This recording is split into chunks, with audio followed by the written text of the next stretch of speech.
Ako nga pala si Basilio. Ina ko ay si Sisa. Meron akong kapatid, si Crispin.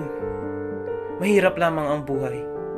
Ang gusto ko lamang ay na makasama ko ang aking pamilya at magkaroon ng masaya at magandang buhay.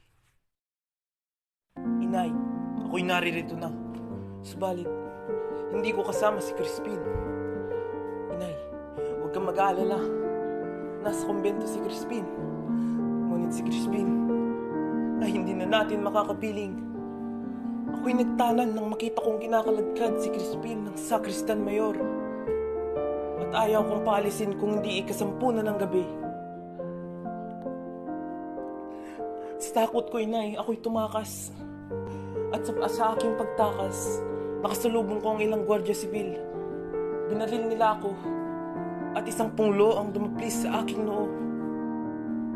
Patawad, Inay, nang hindi ko magawang iligtas ang aking kapatid. Ako si Basilio, anak ng isang baliw.